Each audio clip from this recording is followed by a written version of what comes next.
जय हिंद दोस्तों, स्वागत है आप सभी का इंडिया डिकोडेड पर। दोस्तों, जब मुद्दे बड़े होते हैं तो पीएमओ को खुद ही खड़े होना पड़ता है। कुछ वैसा ही हमें देखने को मिला है डीआरडीओ की रीस्ट्रक्चरिंग के केस में। दोस्तों, डीआरडीओ की रीस्ट्रक्चरिंग काफी लंबे टाइम से डिलेड चल रही है, काफी लंबे टाइम से बहुत सारे ऑब्स्टिकल्स को फेस कर रही है। लेकिन अब in a very very amazing development, बल्कि मैं कहूंगा in a very very daring move by the PMO India, अब दोस्तों जो डीआरडीओ का रीवैम्प है, जो डीआरडीओ की रीस्ट्रक्चरिंग है, उसको फास्ट ट्रैक मोड में डाल दिया गया है।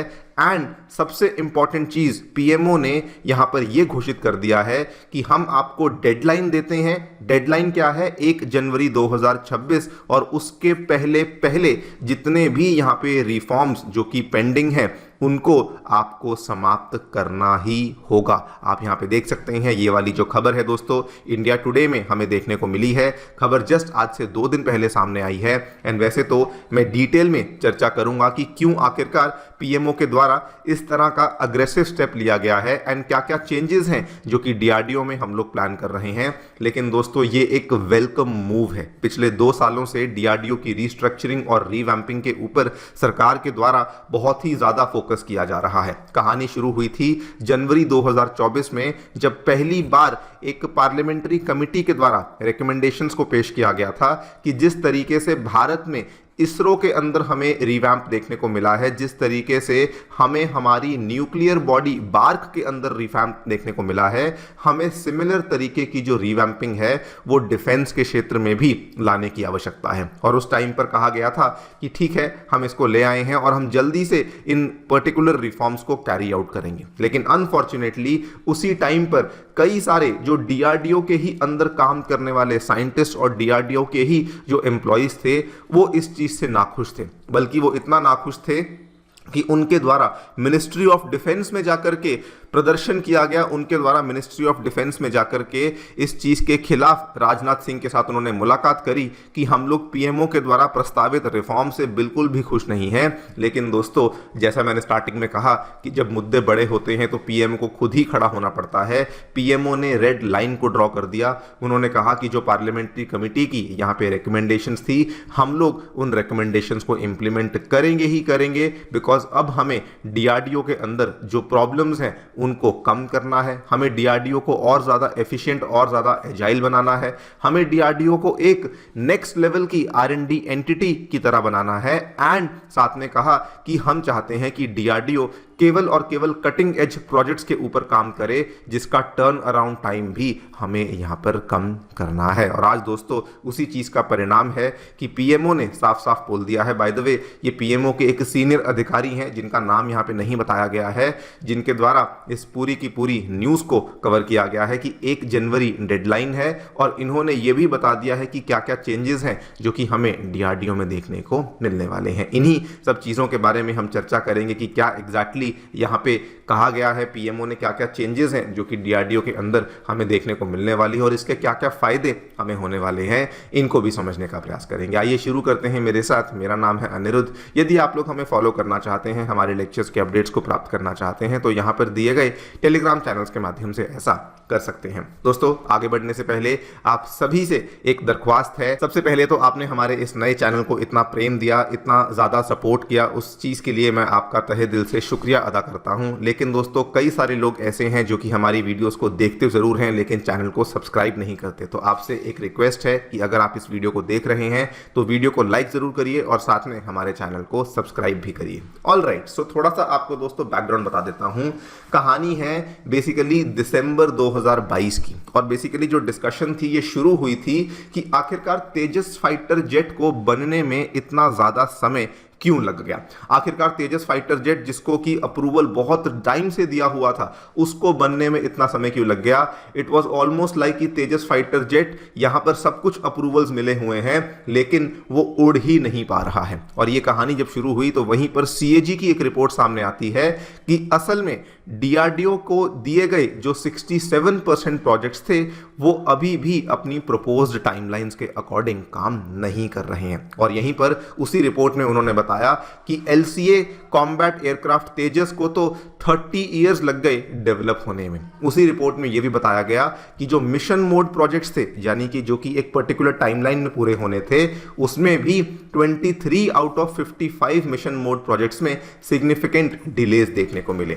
जब ये सारी की सारी बातें यहाँ पे CAG के द्वारा निर्धारित करी गई तो उसके बाद हमारी सरकार ने एक बड़ा फैसला लिया। उन्होंने कहा कि एक नई हाई पावर्ड कमेटी बनाई जाएगी which will be led by the prime minister, और उसके अंदर मिनिस्ट्री ऑफ डिफेंस का साइंस एंड टेक का यूनिट भी इसमें शामिल होगा। ये वाली हाई पावर्ड कमेटी बनाई गई which was led by basically Vijay Raghavan साहब, और इन्होंने इस पूरी की पूरी कमेटी ने अल्टीमेटली जनवरी 2024 में जाकर के अपनी रिपोर्ट को पेश कर दिया। इनकी रिपोर्ट में इन्होंने कई सारी बातें कही। सबसे पहले तो इन्होंने कहा कि DRDO को प्रोडक्टाइजेशन में जाने का कोई मतलब नहीं है, मतलब कि DRDO को केवल R&D से मतलब होना चाहिए।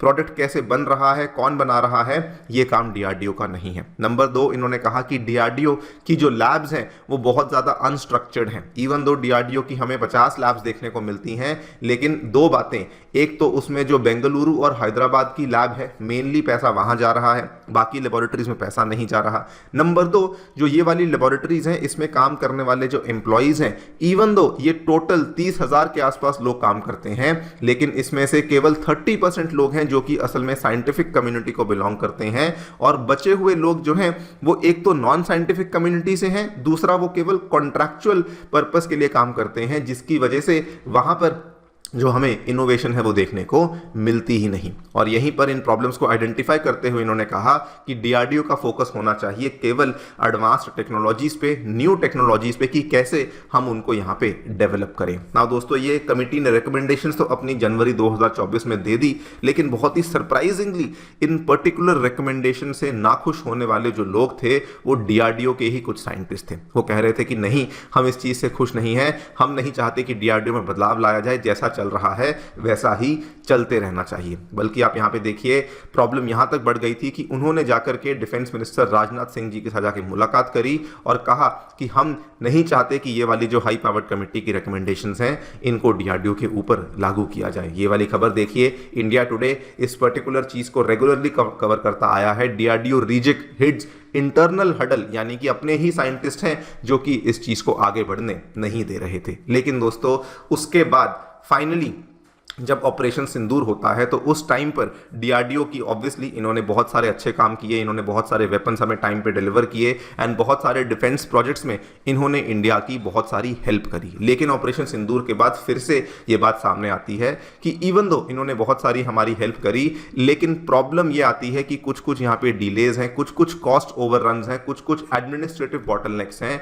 जिसकी वजह से DRDO का जो वर्किंग और फंक्शनैलिटी है ये और भी ज़्यादा बेहतर हो सकता है। और इसी चीज को हमारा PMO लगातार देखता जा रहा था, एंड दैट इज व्हेन हमारे PMO ने दोस्तों अब ऑपरेशन सिंदूर के बाद एक सीनियर ऑफिशियल ने यहां पे स्टेप इन किया, जिन्होंने इस चीज का ऐलान कर दिया है कि जो रीस्ट्रक्चरिंग है वो अब डायरेक्टली PMO के द्वारा देखी जा रही है, एंड साथ में जो कंप्लीट ओवरहॉलिंग है वो DRDO की कंप्लीट करी जाएगी by the 1 January 2026। Now in particular overhauling में क्या क्या होने वाला है वो आपको बता देता हूं। सबसे पहले तो जो यहाँ पे 41 लैब्स हैं उनको रीस्ट्रक्चर किया जाएगा इनटू 10 नेशनल लैब्स, और उसके साथ में इन्होंने ये भी कहा है कि जो एग्जिस्टिंग सिस्टम है टेक्नोलॉजी क्लस्टर्स का वो यहाँ पे सही से काम नहीं कर रहा। DRDO की अगर आप स्ट्रक्चरिंग को देखेंगे तो दोस्तों 7 टेक्नोलॉजी क्लस्टर्स बने हुए हैं, हर क्लस्टर को हेड करने वाला एक डायरेक्टर जनरल है, लेकिन गवर्नमेंट ने कहा है कि ये स्ट्रक्चर काम नहीं कर रहा, इसको हम लोग चेंज करेंगे। नंबर 2 पे इन्होंने नेशनल टेस्ट फैसिलिटीज को क्रिएट करने का प्रस्ताव सामने रखा है, जिसके माध्यम से प्राइवेट सेक्टर को भी ये इनवाइट कर रहे हैं कि अगर आपने भी अपने कुछ वेपन्स हैं जो आपने क्रिएट किए हैं, अगर आपने उनको टेस्ट करना है तो आप डायरेक्टली आकर के उन्हीं नेशनल टेस्ट फैसिलिटीज का इस्तेमाल कर सकते हैं, सो दैट आपको खुद से कहीं पर इन्वेस्टमेंट ना करनी पड़े और आप गवर्नमेंट इंफ्रास्ट्रक्चर की ही मदद से अपने वेपन्स को और नई टेक्नोलॉजीज को यहां पर आके टेस्ट कर सकें। इसके बाद कुछ छोटे मोटे चेंजेस ऑपरेशनली भी करे गए हैं कि जैसे जो DRDO चेयरमैन है और जो DRDO सेक्रेटरी हैं, इनके जो रोल्स हैं इनको सेपरेट किया जाएगा सो दैट यहाँ पे ओवरलैपिंग ना हो सके वगैरह वगैरह। बेसिकली ये मोटे मोटे चेंजेस हैं जो कि पीएमओ के द्वारा यहाँ पर ऑलरेडी अनाउंस कर दिए गए हैं। लेकिन दोस्तों एक बहुत बड़ा चेंज, बल्कि मैं कहूँगा बहुत वेलकम चेंज जो कि फिलहाल अनाउंस किया गया है वो ये है कि डिफेंस में जो R&D स्पेंडिंग होती है वो फिलहाल केवल 5% ऑफ इंडिया के डिफेंस बजट जितनी होती है। लेकिन अगर आप दूसरे देशों की बात करें, स्पेशली अमेरिका, चाइना जैसे देशों की बात करें, तो वहाँ पे 10 से 15% की स्पेंडिंग हमें आज भी देखने को मिलती है। तो इसी चीज को लेकर कमिटमेंट करी गई है कि आने वाले 5 सालों में जो ये एलोकेशन है ये बढ़ते बढ़ते 10% पर ले जाई जाएगी। Overall I think this is a very very welcome move जो कि दोस्तों यहाँ पे पीएमओ के द्वारा लिया गया है, बिकॉज ऐसा करने से ना केवल डीआरडीओ में जो इश्यूज हैं वो यहाँ पे सॉल्व हो जाएंगे, बल्कि ऐसा करने से डीआरडीओ जो है वो नए प्रोजेक्ट्स के ऊपर भी फोकस कर पाएगी और डीआरडीओ जो है वो नई टेक्नोलॉजीज भी बनाने में सक्षम बन पाएगी। और नंबर 2, और यहां पर दोस्तों मैं उसी सीनियर पीएमओ गवर्नमेंट ऑफिशियल के वर्ड्स को रिपीट कर रहा हूं, उन्होंने भी यहां पर कहा ये वेलकम मूव इसलिए है बिकॉज इसरो में रीस्ट्रक्चरिंग और रीवैम्पिंग हो चुकी है। आज आप खुद ही जानते हैं इसरो की दोस्तों तुलना दुनिया की लीडिंग स्पेस एजेंसीज के साथ करी जाती है। अगर मैं बार्क की बात करूं वहां पर भी हमें रीस्ट्रक्चरिंग देखने को मिल चुकी है, जिसकी वजह से न्यूक्लियर के क्षेत्र में भारत बहुत आगे बढ़ चुका है। लेकिन अब बारी है डीआरडीओ की, सो दैट डीआरडीओ भी अपने ट्रू पोटेंशियल को रियलाइज कर सके, सो दैट हमारे देश में भी जो हमारी डिफेंस रिसर्च ऑर्गेनाइजेशन है वो और ज्यादा शार्पर और ज्यादा फोकस्ड बन सके। देखते हैं क्या होता है। लेकिन दोस्तों आपकी जो भी राय है वो डेफिनेटली बताएं कमेंट सेक्शन में। फिलहाल के लिए वीडियो में इतना ही। Thank you so much for listening. Stay tuned.